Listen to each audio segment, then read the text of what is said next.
Olá pessoal, tudo bem com vocês? Galera, estamos aqui mais uma vez no nosso canal Eu Historiador para mais uma videoaula de história.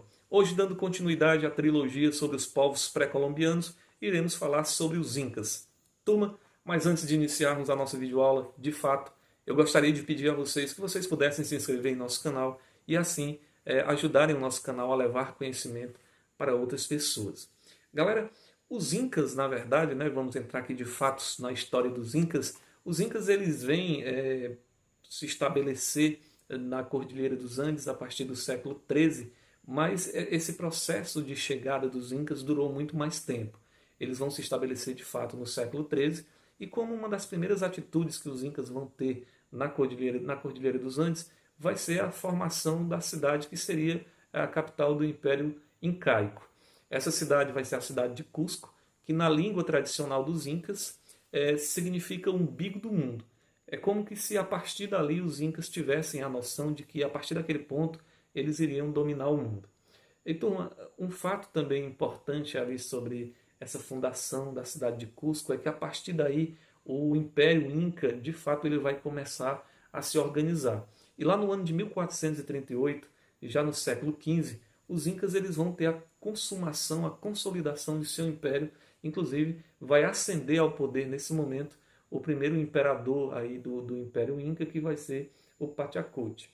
Turma, o imperador Inca ele tinha um nome particular, né? Ele era chamado de Sapa Inca, tá certo, turma? Sapa Inca era o nome dado ao imperador. O imperador que era considerado um filho de Deus na Terra, né? Um enviado de Deus na Terra. As tradições religiosas, assim como em outras civilizações pré-colombianas, era muito forte no Império Inca. Existia essa questão da teocracia também, assim como existia lá entre os astecas. E o Sapa Inca, ele governava, né? E aí nós já vamos entrar um pouquinho na questão política. O Sapa Inca, ele governava ali, levando-se em consideração todas as tradições religiosas. Inclusive, na capital, Cusco, né? Existia uma divisão, e em todo o Império Inca, existia uma divisão de trabalho bem importante que caracterizava toda essa questão aí da política do Império Inca. As terras, por exemplo, elas eram divididas em três porções diferentes. Existia uma terra do rei que era o enviado do deus Sol, né, no caso o Sapa Inca. Existia uma terra dedicada ao próprio deus Sol, e essa terra ela era administrada pelos sacerdotes, e existia uma terra da população. Essa terra ela era uma terra que era dada ao povo para que o povo pudesse cultivar. Inclusive, turma, dentro dessa ideia de uma terra do povo e do trabalho agrícola, nós tínhamos a cobrança de altos impostos, sendo que um imposto ele se destaca no meio dessa sociedade e economia, né, dos Incas, que era justamente a mita. Quando nós estudamos lá a medievalidade, o feudalismo na Europa, nós vamos ver também a mita. A mita, assim como na Europa medieval, lá no Império Inca, funcionava como um dia de serviço dedicado durante a semana para se trabalhar nas terras do imperador, no caso do Sapa Inca, e também nas terras do Deus Sol, no caso, as terras dominadas e, né, organizadas ali, administradas pelos sacerdotes. Outro tema importante para nós discutirmos aqui era como estava a organização social. Até porque, falando de política, a gente acaba puxando, né, a questão da sociedade. A sociedade Inca ela era uma sociedade bem interligada, apesar do império ser gigantesco. Inclusive, os governantes ali do Império Inca, eles acabaram criando uma malha de estradas bem eficazes para poder interligar justamente essas cidades e a vida social ela ser mais homogênea dentro das possibilidades.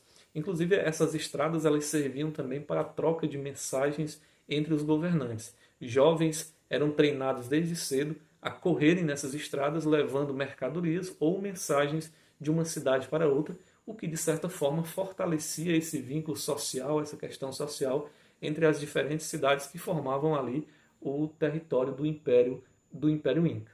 Galera, ainda falando sobre sociedade, nós vamos aqui agora pontuar algumas características importantes da sociedade no que diz respeito à divisão social, às camadas sociais e principalmente às hierarquias existentes na sociedade incaica. O imperador, conhecido como Inca, o Filho do Sol, era visto como um semidivino e possuía enormes poderes e privilégios. Seu cargo era hereditário, abaixo dele estavam os sacerdotes, os chefes militares, todos saídos da nobreza. Depois vinham os artesãos, os soldados, os projetistas e os funcionários públicos.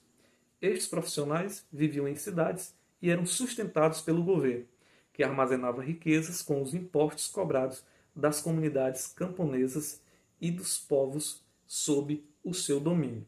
Galera, uma das coisas que mais chama a atenção quando a gente observa a pirâmide social dos Incas é a existência dos projetistas.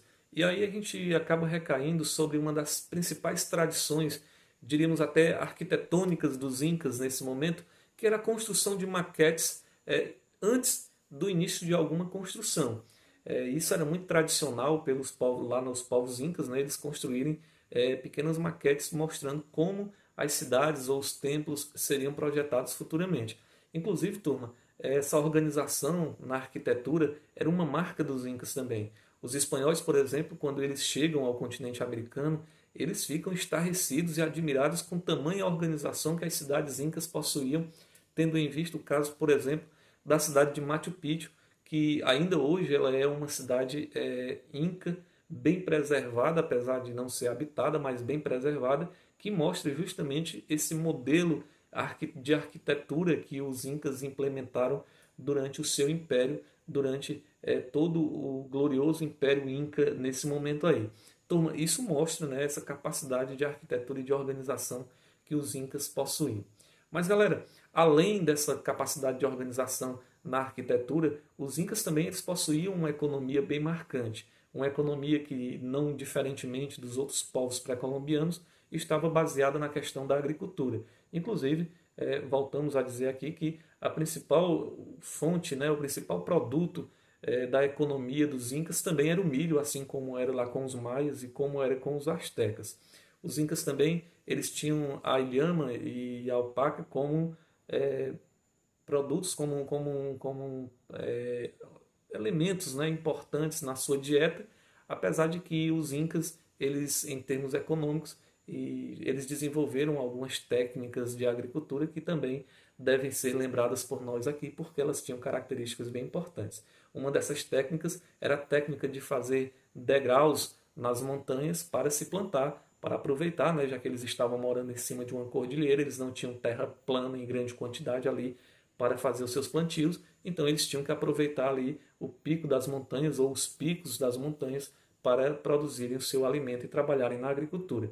Daí eles criaram essa técnica de degraus, onde funcionava mais ou menos da seguinte forma. Na parte alta, que era mais frio, eles plantavam ali naqueles degraus mais altos vegetais, como a batata, que tinham maior resistência ao frio, batata e batata doce. No meio das montanhas, eles plantavam geralmente o milho e outros legumes que não tinham tanta resistência ao frio, então não poderiam ficar na parte mais alta. E na parte de baixo eles plantavam geralmente as plantas frutíferas. Então, galera, os incas eles utilizavam muito bem os seus conhecimentos para trabalhar na agricultura também. Isso é muito marcante por parte dos incas. E aí, galera, para encerrarmos essa nossa videoaula, vamos falar um pouquinho aqui sobre a religiosidade dos incas. A religiosidade ela era tipicamente politeísta, os incas acreditavam em vários deuses, eles acreditavam inclusive e traziam essas crenças para o seu dia a dia, né? Essas crenças em vários deuses, em várias entidades. Eles acreditavam, por exemplo, que existiam entidades que viviam nas montanhas, que viviam na água, que viviam nas rochas. Isso era muito característico da sociedade politeísta incaica. Turma, outra coisa importante também que nós iremos falar aqui vai ser justamente sobre a questão do legado. Quais foram as heranças culturais, as heranças que os incas acabaram deixando para o povo do continente americano? Uma das heranças, dos legados culturais mais importantes que a gente considera aqui era justamente a forma como os incas eles escreviam. Eles escreviam através de cordinhas, né? Eles iam fazendo nós nessas cordinhas e existiam as cordinhas maiores e as menores. Turma, o nome dessa escrita vai ser a escrita Quipu. Tá certo, galera? Pessoal, outra coisa também muito importante que os incas acabaram estabelecendo, acabaram criando e desenvolvendo nesse período do seu império foi a mumificação. Olha lá, quem diria, né? A mumificação também teve um papel importante na América do Sul.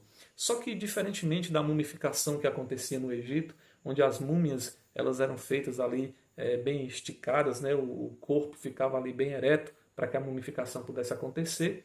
Aqui na comunidade Inca, no Império Inca, a mumificação ela acontecia em um formato diferente. O corpo da pessoa que ia ser mumificada, ele era colocado na posição fetal, a mesma posição que o bebê se encontra no útero da mãe. Ali ele era enfaixado, ele era passado por todo o processo de dissecação e mumificação e era sepultado posteriormente. Galera, portanto, essa foi a nossa videoaula de história de hoje, falando sobre os Incas. Falamos um pouquinho sobre economia, sobre política, sobre o legado cultural, sobre a sociedade dos Incas. Eu espero, sinceramente, ter contribuído para os estudos de vocês. Deixo aqui o meu abraço a cada um de vocês. Tchau e até a próxima.